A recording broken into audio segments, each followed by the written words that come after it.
Welcome to Whispers in the Cellar, where we dive into the darkest corners of history's most disturbing tales. I'm your host, and today we're exploring the chilling legacy of a family whose practices defied not only social norms, but perhaps the very laws of nature itself. This is the story of the Wexleys, a family that never buried their dead. Before we begin, I should warn you, what you're about to hear may disturb you. The tale of the Wexleys is not for the faint of heart. So, dim your lights, lock your doors, and prepare yourself for one of the most unsettling stories we've ever shared on this channel. The dead were never buried, but the windows stayed open. Always. That's what the last surviving neighbor of Briar Hollow said when asked about the Wexley estate. She said it without blinking, without pause, like it was fact, like it was obvious. The manor sits at the edge of Briar Glen Road, nestled between acres of dead trees that never bloom. Built in 1899, it was once a marvel, an architectural prize designed by Emery Wexley himself, patriarch of the Wexley line, and the last of his name to leave the house under his own power. By 1931, locals had stopped calling it a home. They called it the quiet place, the place where even air doesn't move, but most commonly, the house that breathed. Not because of ghosts, not because of anything supernatural, at least not officially, but because of the windows. Always open, even in the middle of January. Even as snow drifted past the unlit chandeliers, even as ice climbed the wallpaper.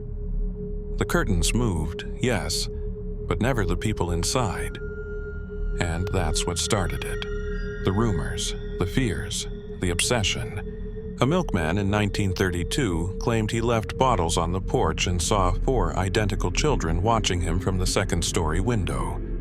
He never saw them blink, never saw them again. But the curtains parted every morning at 6:15, and every morning after that, he left the milk and ran.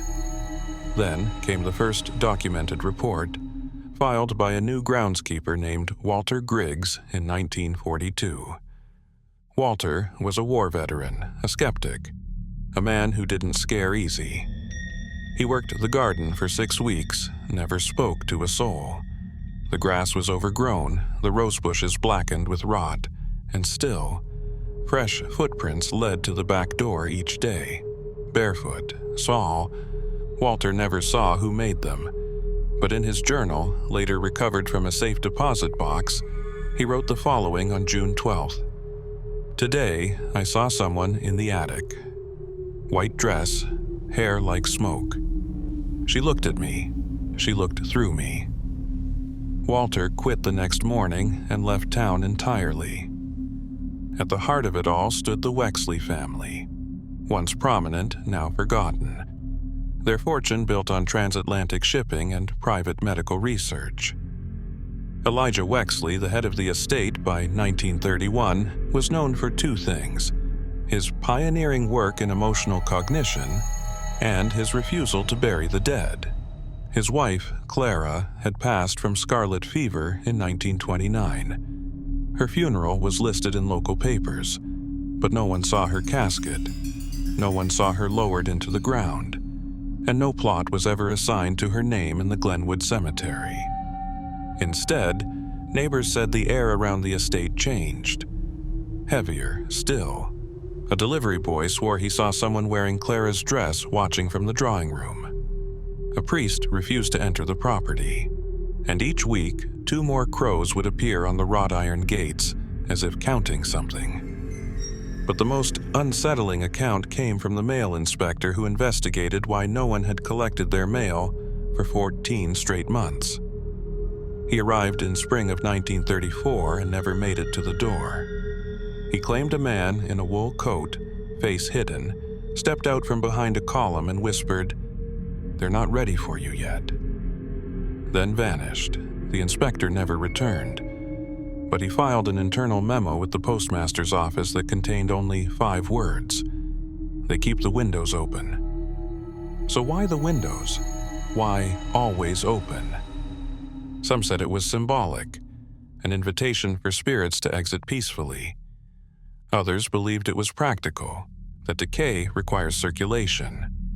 But the more the town speculated, the quieter the Wexley estate became. Lights stopped flickering on. The chimney never smoked again, but the curtains still moved.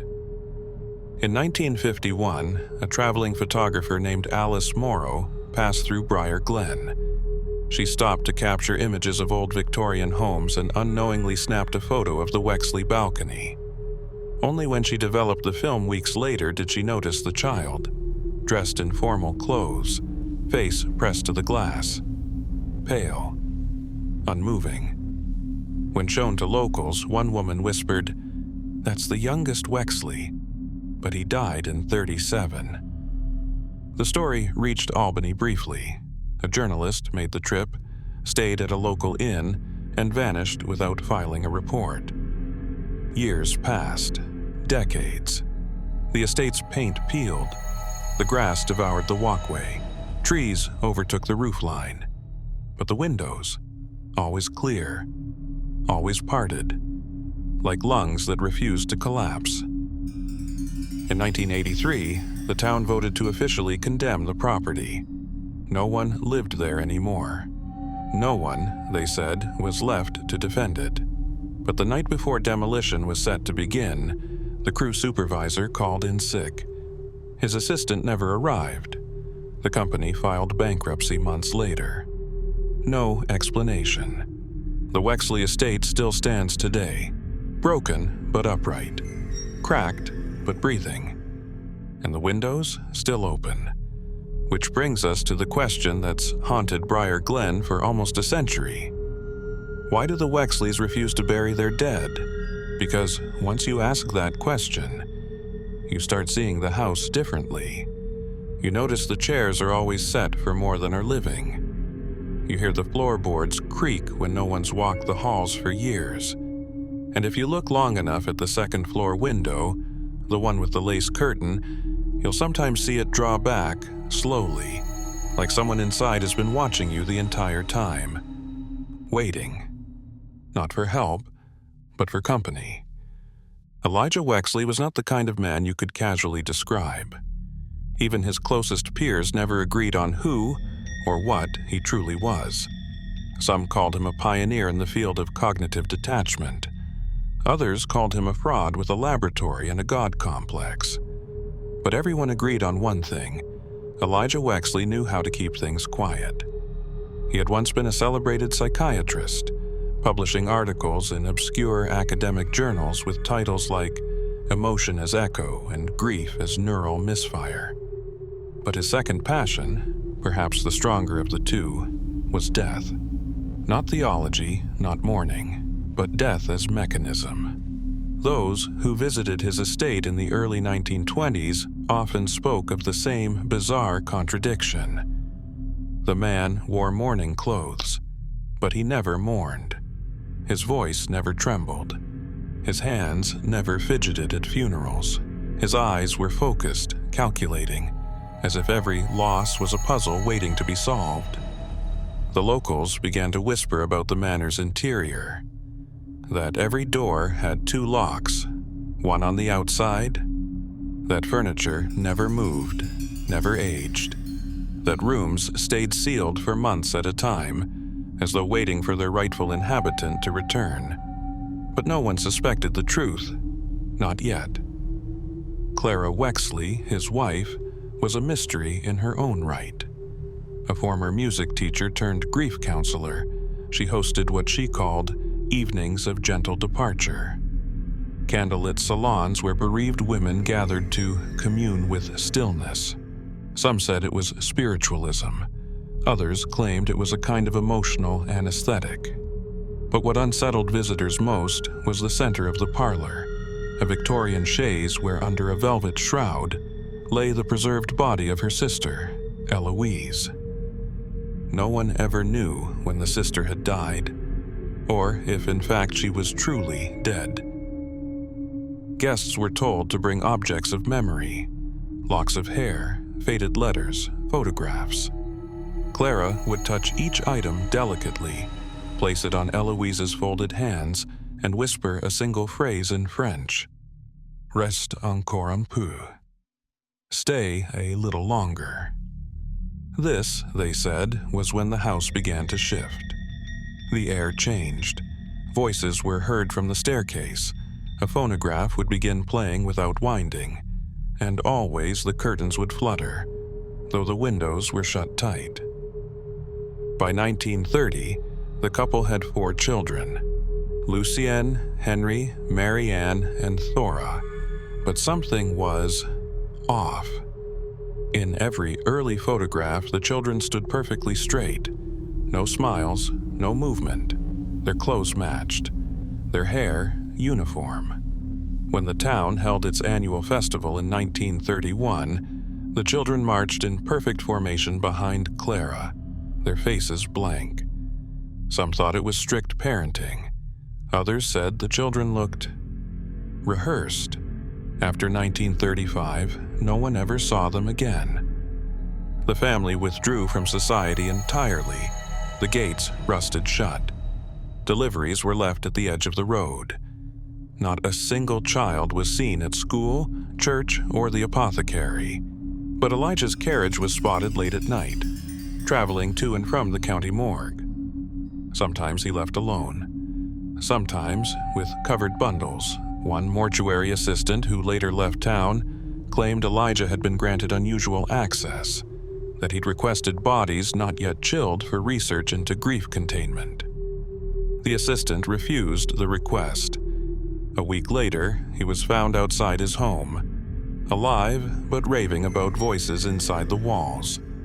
Around this time, reports began to surface from a handful of delivery boys and postal agents that the house sounded occupied, that someone or something was always sweeping just out of sight, that music would play from the second floor.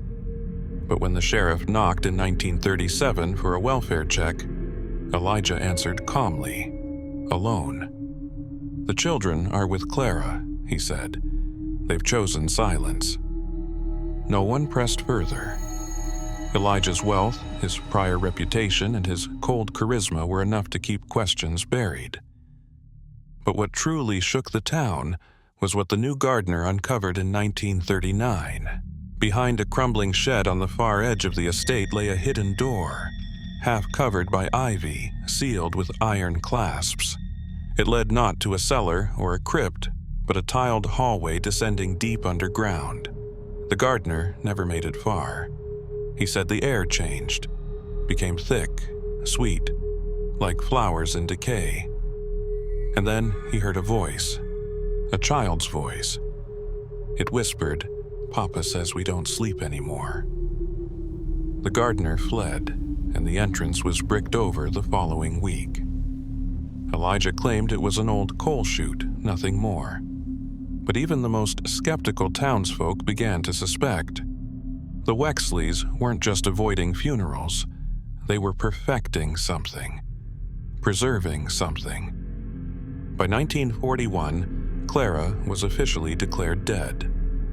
But no obituary was printed, no death certificate filed. Her body was never seen, yet her presence persisted. Letters were found in a local bookstore's donation bin, signed by Clara in her unmistakable cursive. Inside, advice for grieving mothers, instructions for constructing memory altars, and recipes for preservation fluids. And one peculiar line repeated in each, "Keep the room ready. They may want to come back." That phrase became a mantra for believers in the Wexleys' work. By then, rumors had spread to nearby towns, of Elijah's home being not a place of death, but of transition, a waiting room for those unwilling to let go, and perhaps a laboratory for how not to. The town, once repulsed, became fascinated. Journalists arrived. Paranormal investigators hovered. But Elijah never spoke publicly again. The windows remained open. The house remained quiet. And somewhere deep inside, past the locked parlor doors, beyond the velvet-shrouded rooms. Elijah Wexley kept his family, not in coffins, not in urns, but in chairs, at the dinner table, in their beds, where they could be remembered and rewritten. They were called the Still Ones by the few servants who ever dared speak of them. Though most of the Wexley staff had been dismissed by the early 1940s, a few remained, quiet, pale-eyed figures who moved through the house like ghosts themselves, trained not to flinch. One such woman, Margaret Dimsley, would later confess, under the veil of dementia, to what she saw in the Wexley parlor on Christmas Eve 1943. There were 11 chairs, she said. 9 were filled, but only 2 moved. Elijah and Clara Wexley had hosted a small gathering that night, claiming to bring peace to the grieving during the war. Invitations were handwritten in violet ink. Inside each, a single sentence: "The ones we love do not depart, if we keep them in sight." Margaret was instructed to prepare the table and light the fireplace, but never to look anyone directly in the eyes. "It disturbs them," Clara had whispered. "They see more than we do." As the guests entered, something felt off immediately. The lighting was dim, more shadows than glow. The music, a warped gramophone version of Clair de Lune, played at half speed. And the guests did not speak. They sat. They faced the fire. They did not blink. Clara moved among them with gentle grace, touching their shoulders, fixing collars, adjusting the tilt of a lifeless chin. One woman, widowed 6 months, asked softly if she might sit beside the gentleman in the brown vest. Clara obliged, guiding her hand to his. It was cold, unmoving, waxen. She fainted. The gathering was ended. The woman awoke the next morning in her own bed, never speaking of it again. Other accounts surfaced slowly, pieced together by curious journalists, parapsychologists, and descendants of house staff. A gardener recalled delivering firewood and glimpsing a child seated on the stairs. Immobile, hands folded, eyes open but unseeing, he waved. The child didn't respond. He never returned. A young seamstress, brought in to tailor new suits for Elijah in 1945, claimed to have seen a girl's foot peeking from beneath a thick velvet curtain. She thought it odd, until she noticed the bruising on the skin, the stiffness of the ankle. She asked Clara who the girl was. "Mary Ann prefers the quiet," Clara replied. "Don't wake her." When the seamstress returned the next day to deliver the final stitch, the girl was gone. But the curtain smelled faintly of formalin. By then, the townspeople no longer dared approach the estate. Rumors had reached the mayor's office, even the county coroner. But Elijah's reputation, and the fact that no one could ever prove anything, kept investigations away. Still, whispers persisted. That the Wexley children were preserved by some chemical process of Elijah's own design. That each had died differently, one by fever, one by drowning, another by fall, and yet all had been repaired, then returned to their rooms. That Elijah kept journals, diagrams, progress reports on each subject. Not decay, he wrote, but continuity. And that Clara had grown to believe preservation was a form of prayer.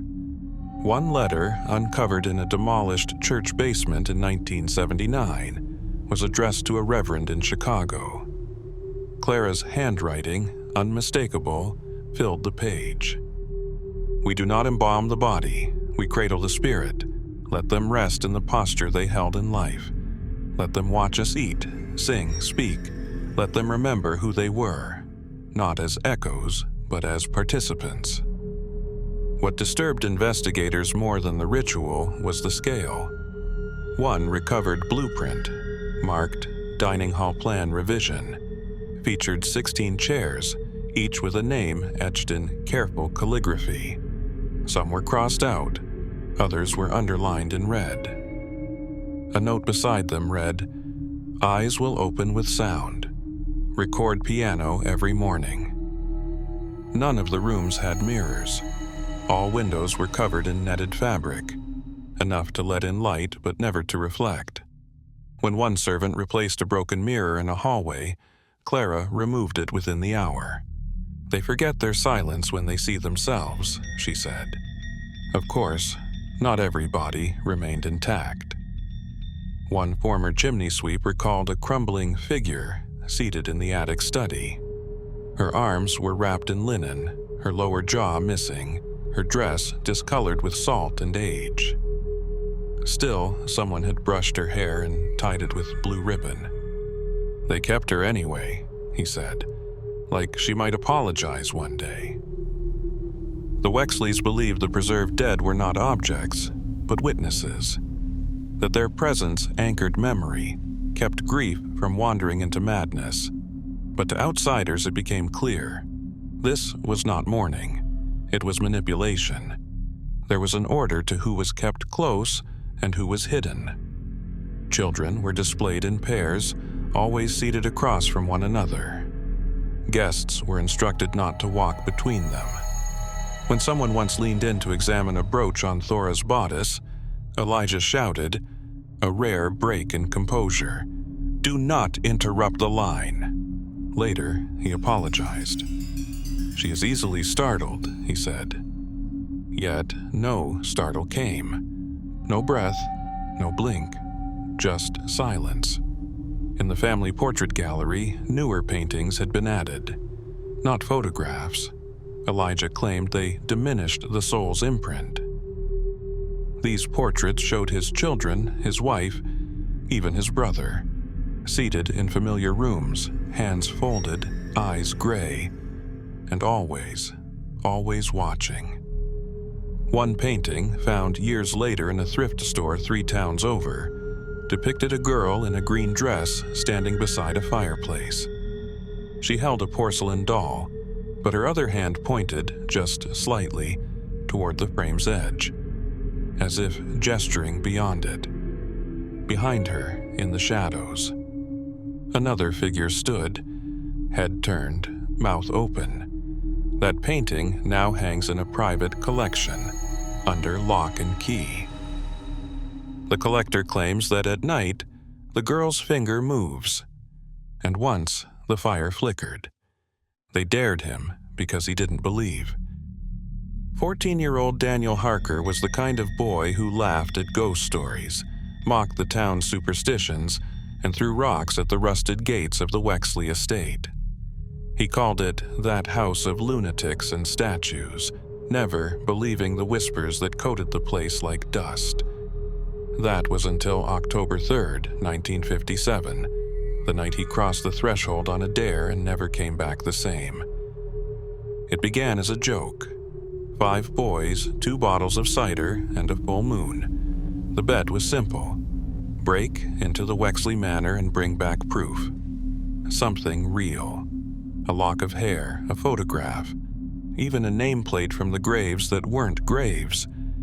But Daniel brought back something else. He didn't tell anyone what he saw at first.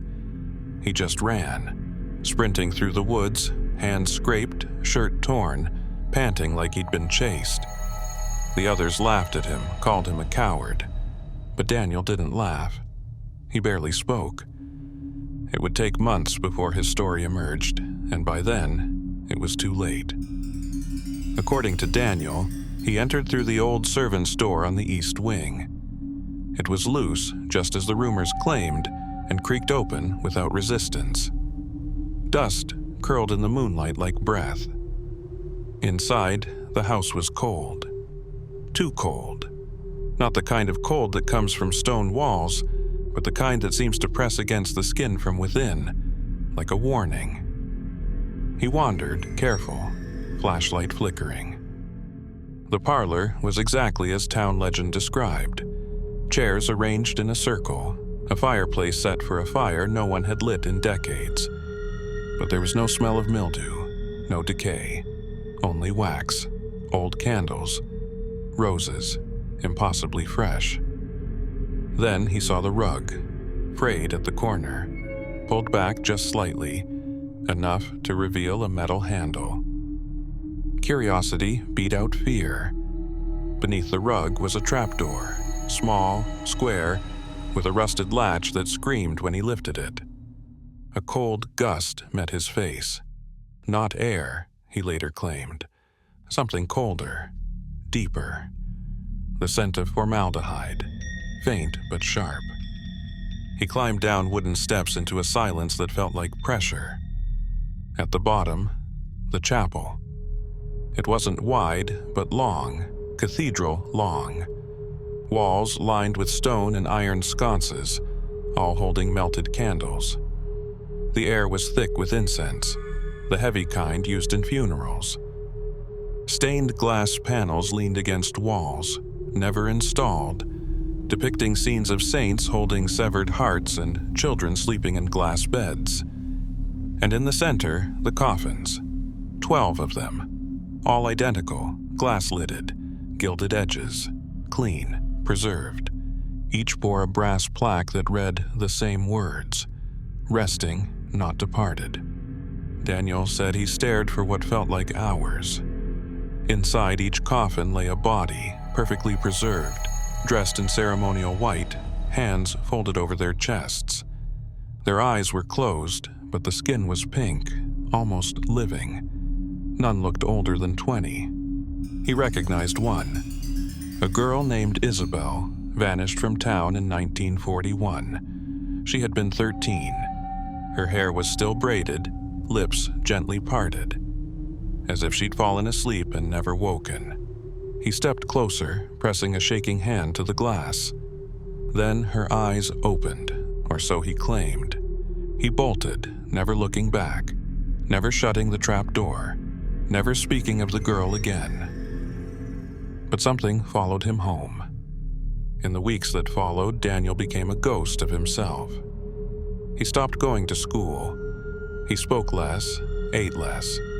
At night, he would wake screaming, describing candlelight beneath the floor, the sound of whispers in Latin, the sensation of someone brushing his hair with cold fingers.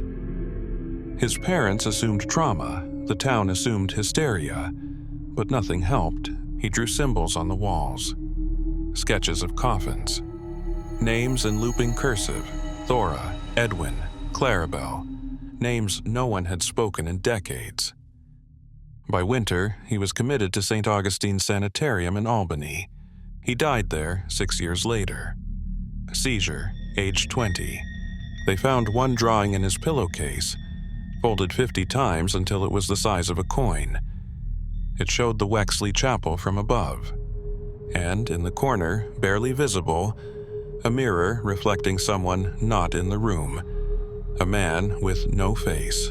When authorities searched the estate in 1964, after the Wexley line had seemingly died out, they found no trapdoor, no chapel, no coffins. But in the parlor wall, hidden behind faded wallpaper, they discovered something else.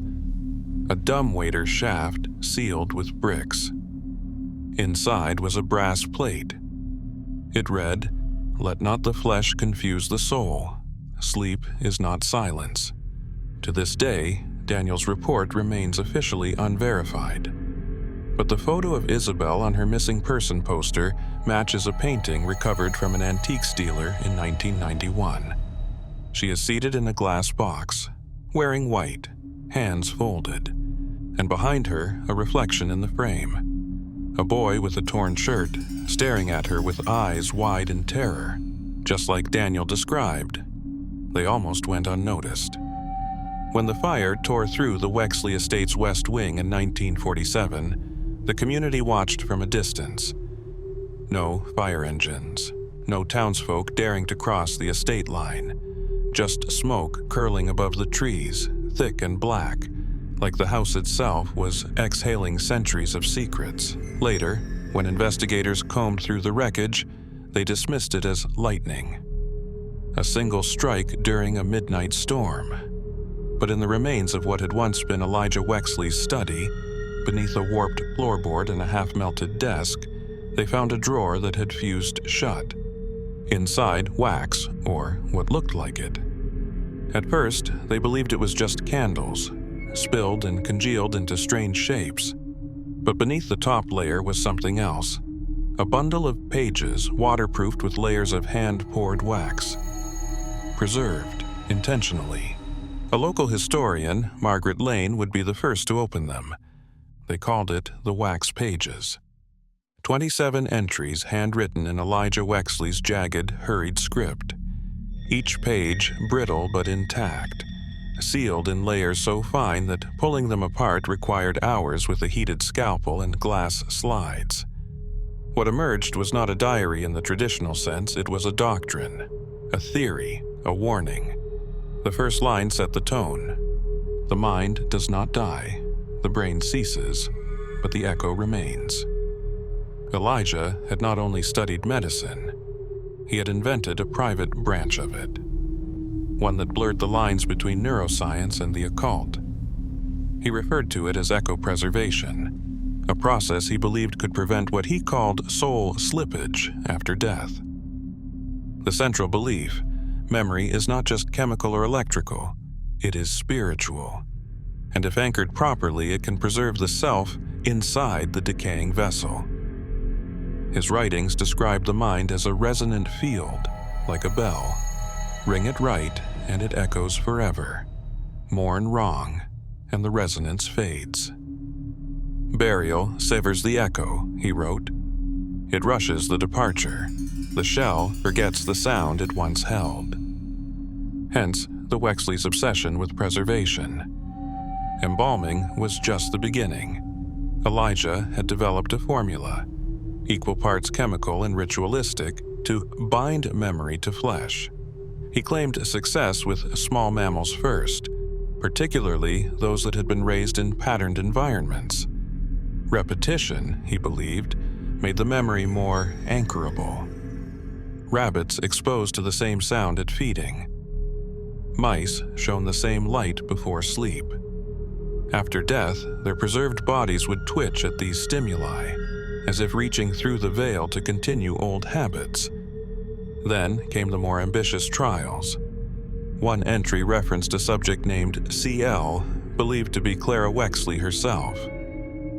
The writing is vague, deliberately coded, but Elijah describes her as resting between pulses and neither aware nor unaware. He notes success in maintaining her ocular responsiveness long after cessation of vital signs. The eye remembers light, he wrote. If the soul can find the light again, it will return. Further pages describe a layout. Ritual chambers beneath the home designed not for burial, but for resonance. Mirrors to reflect identity. Music boxes to echo emotional rhythms. Candles laced with trace scents from specific memories. One disturbing illustration shows a preserved body surrounded by personal objects. Gloves, a comb, a cracked photograph. Above the head, a phonograph plays a single name, whispered on loop. Clara, Clara, Clara. According to Elijah, the key was repetition. To recalibrate a soul, one must remind it endlessly of who it was, he insisted, without interruption, without doubt. Memory is the rope by which the spirit climbs back. The most chilling passage came toward the end. They say we must bury the dead, but they bury them because they fear them, not to honor them. What if the dead are not finished? What if we rob them of their return? Elijah believed the mourning process, funerals, burials, farewells, was not closure, but severance. He saw it as betrayal. I will not forget my children. I will not silence Clara. I will preserve them until they remember themselves again. Of the 27 entries, 3 were unreadable, burned beyond recovery. But one final page remained, nearly untouched, its ink darker, sharper, newer. It read, "If the house breathes, it is because it remembers. If it remembers, it lives and if it lives, they are not dead. The historian who discovered the wax pages, Margaret Lane, tried to publish her findings in a journal of esoteric studies. 2 months later, she was found drowned in her own bathtub, her fingertips pruned, though her skin showed no sign of immersion. The manuscript vanished. Only a single photograph of the pages survived, taken by a colleague who claimed to feel watched while handling them. He later refused to speak about the project again. But in 1985, a small group of spiritual archivists claimed to have recreated Elijah's preservation formula from the notes.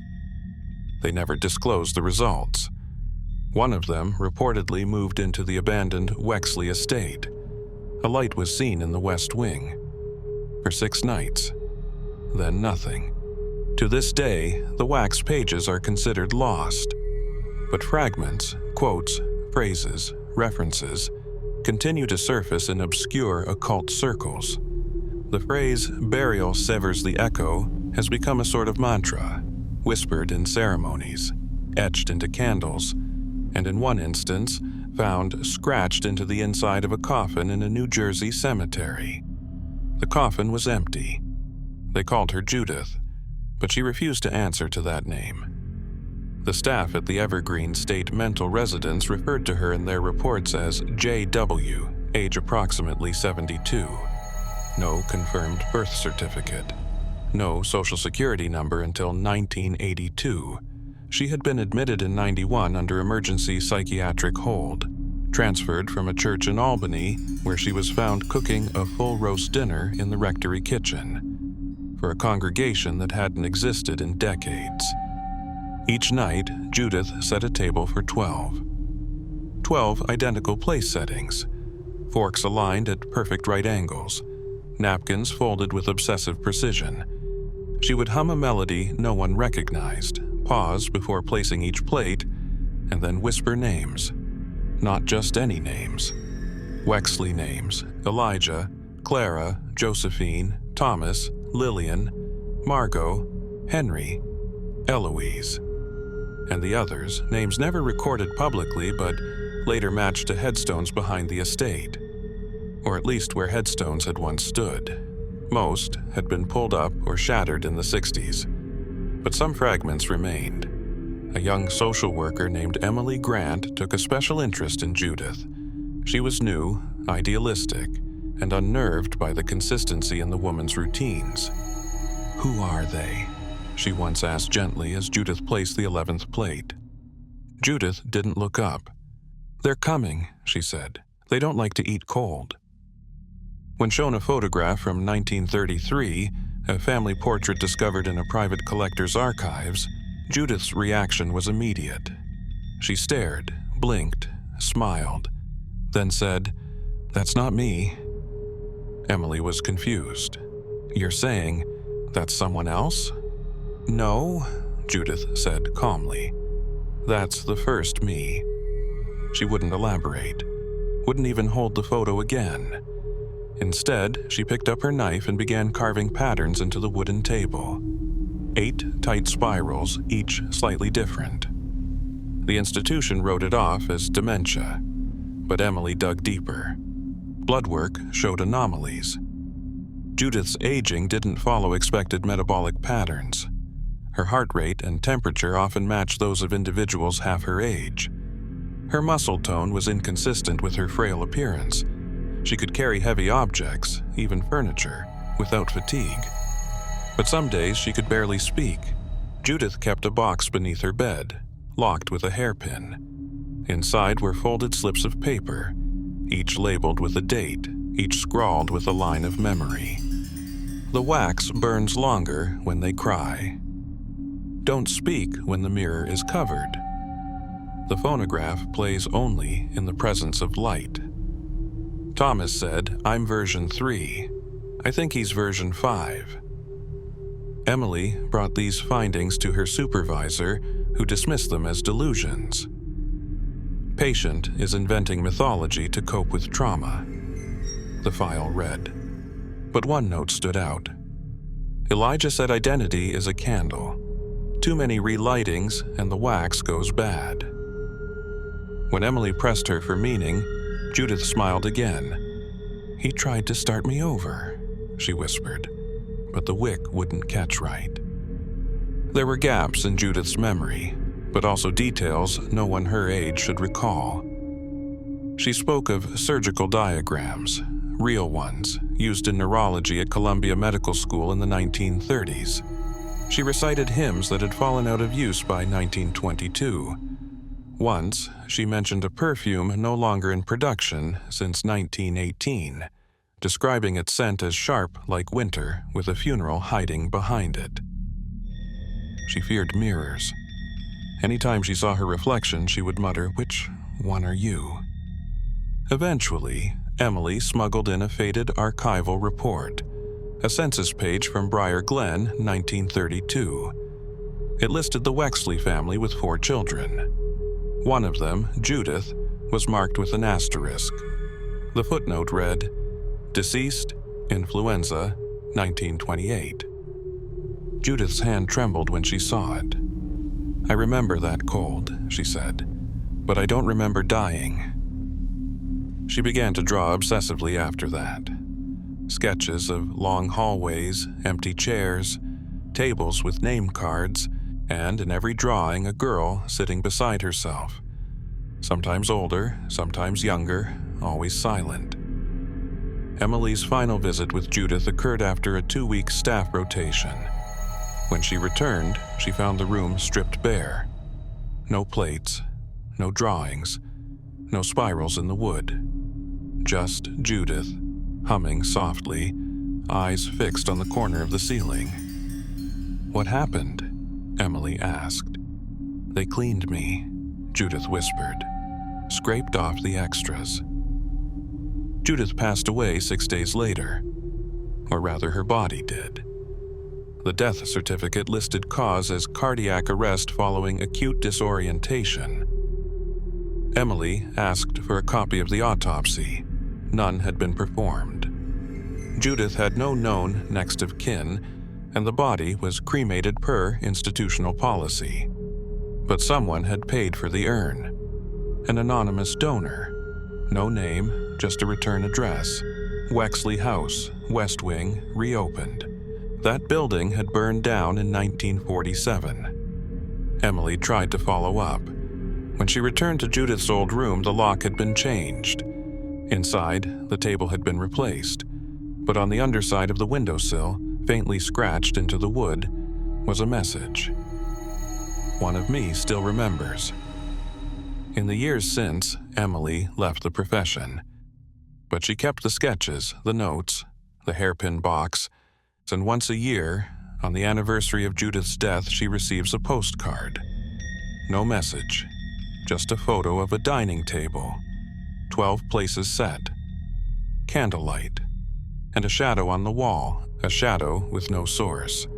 The reel was discovered in 1997, sealed in a metal canister behind a false panel in the walls of the Briar Glen Town Hall. Renovations had exposed the hidden cavity, tucked inside what used to be the old records room. At first, it was dismissed as misplaced city archives, until one archivist recognized the label etched into the reel, Wexley Serum Test, 1943. It was sent to a local university for restoration. What emerged was 27 minutes of grainy, black and white footage. Silent at first, then abruptly accompanied by a crackling audio track, stitched from multiple recordings. No music, just the hum of electricity, scribbles on paper, and the soft, rhythmic beeping of a metronome. The footage showed Clara Wexley, not as the grieving mother depicted in archived interviews, but clinical, focused, wearing a stained apron and gloves, her hair tightly pinned, her expression void of hesitation. She moved between 3 reclining figures, 2 men, 1 child, on medical gurneys inside a stone-walled room. The bodies appeared unconscious, but their eyes were open, blinking, following her as she approached with a syringe. She whispered something before each injection. The audio only picked up fragments. Not yet, hold still, remember. One of the men visibly flinched. A paper pinned to his chest read, Henry Wexley, 3rd session. The camera pans the room. On one wall, hand-drawn charts, color-coded lines marked with initials and dates. Some dipped. Others rose unpredictably. Above the graphs, a phrase painted in red ink, Emotion Retention Index. Beneath it, subjective grief decay over 12-month cycle. Each subject had a score next to their name. The numbers ranged from 81% to 13%. Next to Henry's name, it read, Flinch reflex equal 37%, retained. In the background, a blackboard listed notes in chalk. Most had been partially wiped off, but one phrase remained clear. Behavioral echo memory. Memory requires resonance. The camera zoomed in on one particularly jarring setup. A young girl seated upright in a wheelchair, facing a mirror. Her lips were sewn shut. Beside her, a phonograph played a faint, static-laced lullaby. A voice on tape, likely Clara's, cut through. She still reacts to the melody. Recognition holds at 19%. Will reinforce after next treatment. What followed was the most disturbing segment. A close-up of Clara holding what appeared to be a brain scan, overlaying it with hand-drawn diagrams. She circled specific areas while murmuring, "This is where grief stagnates. This is where love rots." She didn't say it with sadness. She said it with precision, as if dissecting an insect. Throughout the reel, there were flashes of notebooks, pages with hastily drawn outlines of faces, each one labeled post-anchor state, eyes blank, mouths closed. At the 19-minute mark, Clara appears again, this time in what looks like a private interview, recorded by a second camera from behind a glass window. She looks directly at the lens. "We aren't preserving bodies," she says calmly. "We're preserving moments. A life is just a sequence of emotional signatures. If we can keep the grief, we keep the person." She pauses. "You bury the body, you kill the memory. But if the vessel can hold, if it can echo," she smiles, "then no one is truly lost." Near the end of the reel, the film becomes unstable, flickering, with bursts of static and warped audio. But a final phrase pierces through, almost shouted, as if caught accidentally. He still flinches, it's working. Then silence. The reel was quietly archived, never publicly released. The university cited ethical concerns and sealed it under restricted access. But a student intern leaked 10 screenshots to a private message board in '99. One image shows a girl, no older than 10, seated beside a man in a coffin. She's smiling, the man is not. Another shows a chalkboard with a timeline titled, Optimal Decay Threshold, Emotional to Physical. In the lower corner, the initials EW and CW, Elijah and Clara Wexley. Rumors circulated that this preservation room was part of the original west wing of the estate, long since demolished in a fire. But foundations still remained, and in 2004, an urban explorer claimed to have found one of the treatment chairs buried under rubble, still strapped with leather cuffs. They posted a photo before vanishing from the internet entirely. Years later, the original archivist who discovered the reel was asked if he regretted opening the wall. He replied, "I thought I was uncovering history. I didn't know I was excavating grief itself." But one note in the university's log remains troubling. During restoration, a technician reportedly heard something in the reel's silent segments. When the volume was boosted, a faint whisper became audible. Only 4 words. "Please don't rewind me." The last recorded letter addressed to the Wexley estate was stamped July 18, 1952. It was a routine parcel from a book dealer in New Haven, an edition of the Ars Moriendi requested by Elijah Wexley months earlier. The letter was never signed for. It was returned to sender after 3 weeks marked no response. From that summer forward, something changed. The townsfolk of Briar Glen would later refer to it as the Hush. Mail carriers reported a strange heaviness upon reaching the Wexley gates, sometimes describing it as vertigo, sometimes nausea. One said the wind around the property blew the opposite direction from the rest of the town. Another, a devout Catholic, refused to deliver anything further, muttering, "There are things in that place that no longer serve the living." By autumn, every servant employed at the estate had been let go, quietly, without compensation. One housekeeper, Ethel Dunning, recounted in a sworn statement that her final week at the manor was unlike anything she had experienced in her 19 years of service. The clocks no longer chimed. The windows were nailed shut from the outside. Clara Wexley wandered the halls in silence, speaking only to the portraits lining the gallery wall. She was talking to her reflection in the glass, Ethel said. Not the paintings, just to herself, but through them. That same week, she claimed, one of the youngest Wexley children, Jonah, stood at the top of the grand staircase for hours, unmoving, dressed in Sunday best, holding a sealed envelope addressed to Postmaster Briar Glen. He never descended the stairs. By morning, he was gone. No birth or death certificate for Jonah Wexley has ever been found. By the end of 1952, the estate no longer accepted deliveries. Flowers from the local church were returned. The milkman stopped coming. Even census takers were turned away. The estate faded into rumor. Some believed the Wexleys had moved to Europe.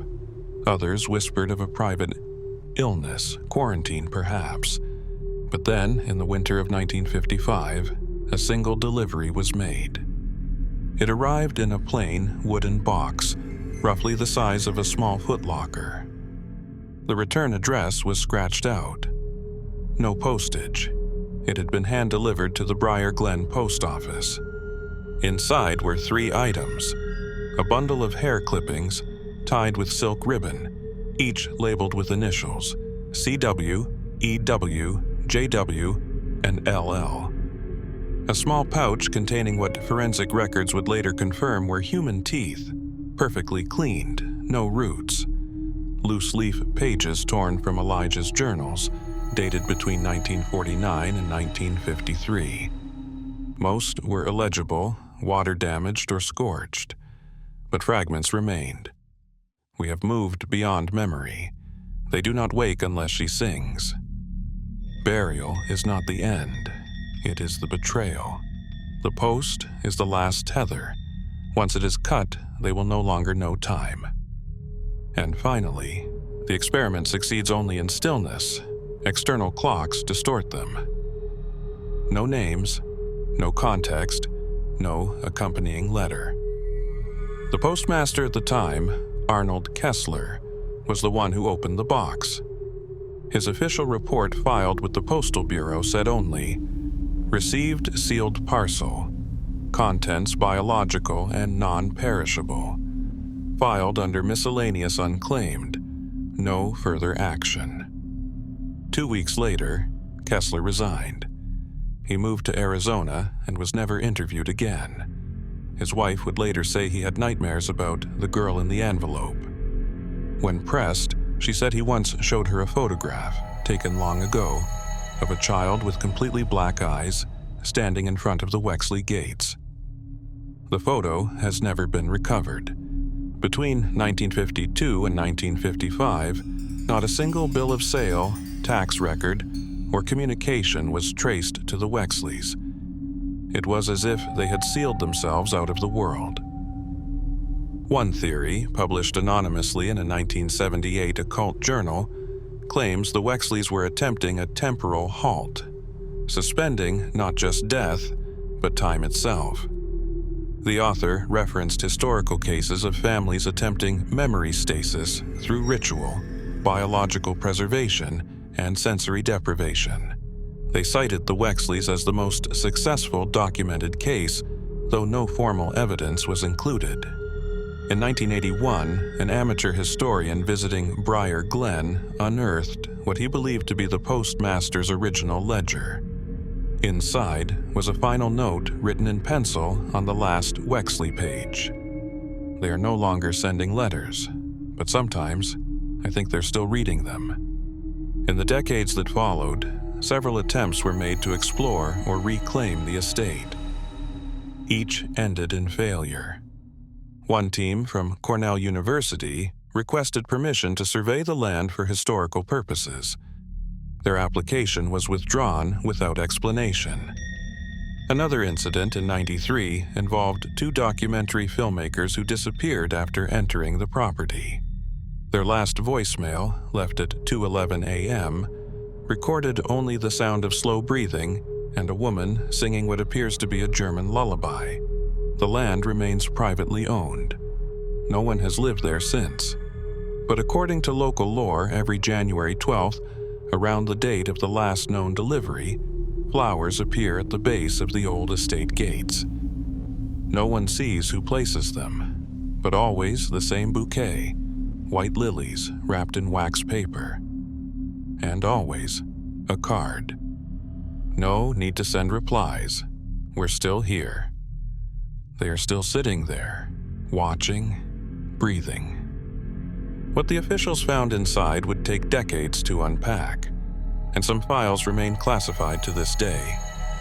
The doors to the manor had not been locked. No sign of forced entry, no damage, no dust.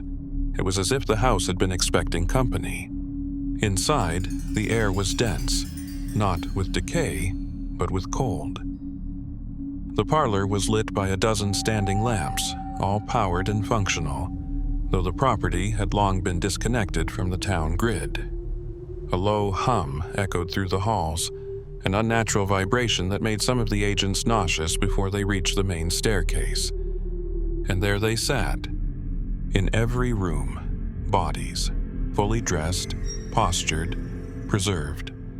Men in formal wear, women in evening gowns, children in neatly combed uniforms, all positioned as if awaiting guests or conversation. One at the grand piano, two at a chessboard mid-game. Four seated around a parlor table, hands placed gently atop one another. Some smiled faintly. Some stared, eyes glazed but wide open. The Wexleys had not buried their dead. They had curated them. 17 bodies were found in total, though only 12 were initially suspected to be family. The others were unaccounted for. No documentation, no known associates. And what unsettled investigators most, the complete lack of decomposition. Their flesh had the rigidity of waxed linen. Skin slightly taut but not rotted. Medical examiners initially suggested advanced embalming. Later reports indicated something beyond known techniques. In the attic, a physician's bag. Inside, syringes filled with a milky amber solution. Labels faded. Some read only R7 decay halt or PRM final dose. The library yielded something far worse. Behind the bookcase, unlocked, unguarded, was a narrow spiral staircase leading to a subterranean chamber. There, beneath the estate, a climate-controlled archive was discovered. Shelf after shelf of leather-bound volumes, film canisters, and hand-drawn anatomical diagrams. The notes were methodical, clinical, obsessed. One shelf contained ledgers labeled Phase 1, Lucidity Trials. Another, Phase 2, Retention Mappings. And a final row, Phase 3, Echo Integration. The handwriting matched samples from Elijah Wexley. The documents referenced tests on emotional anchors, limbic pathway reactivation, and spiritual looping. He theorized that emotion, especially grief, could trap a soul in a stasis loop, reanimating the body through memory alone. It wasn't resurrection. It was something else, something colder. Charts documented the moment patients stopped responding to external sound, but still flinched at remembered trauma. One page showed the same child photographed weekly, with notes like, "Still weeps at mother's piano." Another entry, months later, "Stopped, eyes open, echo stabilized."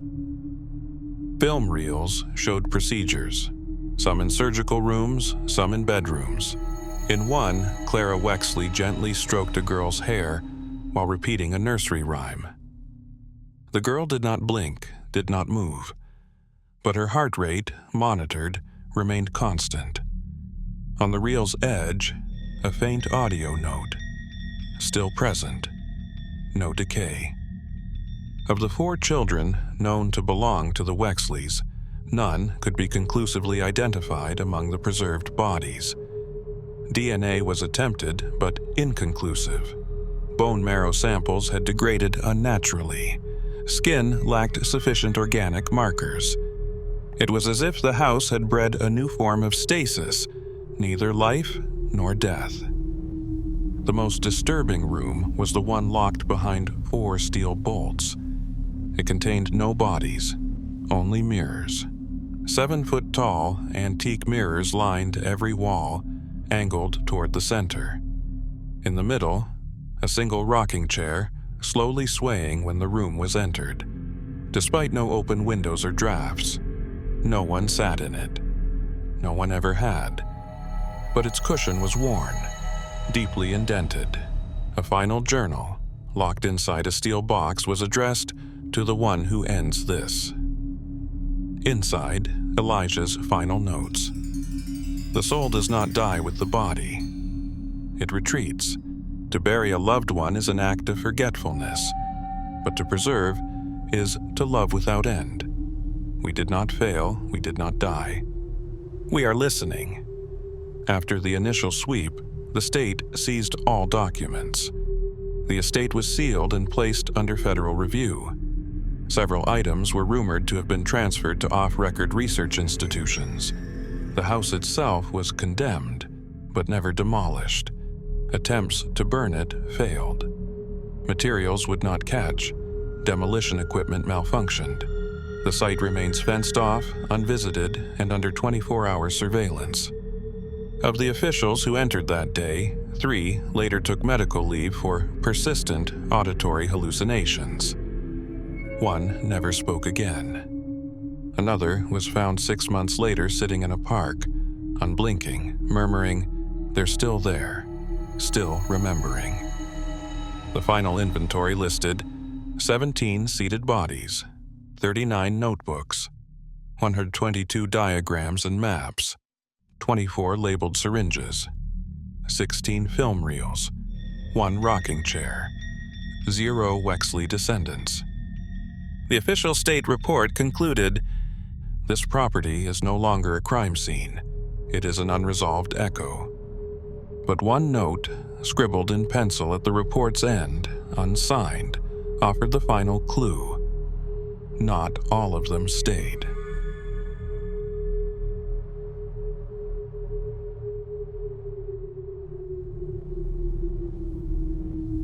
If you think the past dies, you're wrong. Sometimes it waits. In mirrors, in photographs, in names repeated across generations, and sometimes in a warm room that never should be.